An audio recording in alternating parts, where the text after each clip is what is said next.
Hi everybody, a lot of landlords have been reaching out to me about EPCs at the moment, so I thought I'd put out a few tips and an update for you that you might find useful. If you're not up to speed, you currently need an E or above rating to rent a property out in England and Wales. The government did a consultation last year, obviously trying to improve carbon emissions. And what they basically said is they're going to guarantee that after 2025 all rental properties for new lets will need a C or above rating, and that will extend to existing tenancies until 2028. Seems like a long time away. It will come around really quickly, I can tell you. So I'm telling all my landlords now, pull your finger out, start thinking about doing these improvements now before you end up getting whacked with a huge bill in 5 to 8 years time.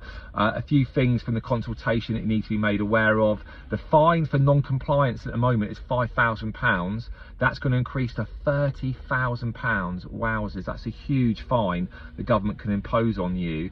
There's no getting away from it as well. The government will give local authorities a huge database that they can pinpoint which landlords aren't complying. Tenants are going to be given the power to kind of direct you on what the improvements they want in their property, and they've got redress schemes they'll be able to report you to. So I'd 100% look at doing these improvements now. A lot of landlords have already started doing this. So if you've got a property where you know it's an A to C rating, but you've got an old EPC, EPC's valid for 10 years, think about getting a new EPC before 2025, so it shows on the database that you have got an A to C rating now. Another thing is, if you're not complying and you have, let's say you haven't got an E or above rating at the moment, what will the government allow you is a cap of £3,500. So let's say, for example, it costs you £6,000 to get it to improve your property. You only got to spend £3,500, and then you can apply for an exemption.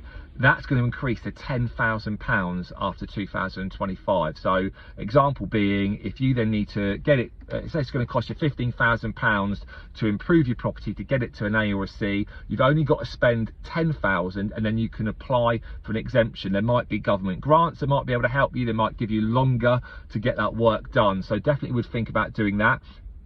A few tips for you. Extensions, if you want to get your rating up higher, let's say flat roof extensions. Now, if you got to dig out the evidence of when you got that flat roof extension done. If there's no evidence, assessors can only rate it on the age of the building, including that extension, meaning they're going to rate you really, really low. If they know it's been done in the last however long and you've got the evidence to show it complies with building regs, it's going to be a lot better because they know it's going to be properly insulated. Another tip is heat rises and it goes through the roof, so loft insulation is going to be a biggie to get that rating up really high. Normal insulation is around 75 to 100 mil. I would be improving that to 300 mil as well, and that will give you a really high score. Energy saving bulbs is a really easy one. Obviously electric heaters are a no-no. Where you can put in gas central heating is going to be a massive bonus for you. If you have got electric heating and you can't put in gas central heating, I've been told by assessors a really good tip would be to bring in these sort of these electric storage heaters. Updates with smart meter again is another easy tip for you as well. You've got to make your property draft proof. Now the problem we have, a cavity wall insulation is an obvious one. Most properties in Bournemouth are 1930s houses. This is going to be a real struggle in Bournemouth than other areas. Every house is 100 years old. A lot of landlords have invested, I've seen loads of money in trying to improve the ratings, but can never get it to a C. So I'm going to be interested to see what the government, how they play that. If a landlord's done loads of money in spending the, spent lots of money, to improve the houses, but they still can't get it to a C, there must be an exemption that a landlord must be able to make.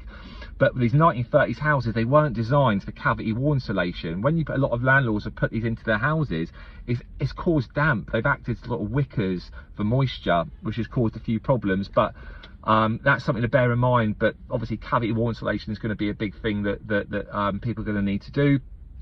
Look, there's a few tips there for you. If you need any advice or any help on this subject, get in touch. Happy to hear from you, whether or not you use me as a letting agent or not. I'm always here for any free advice.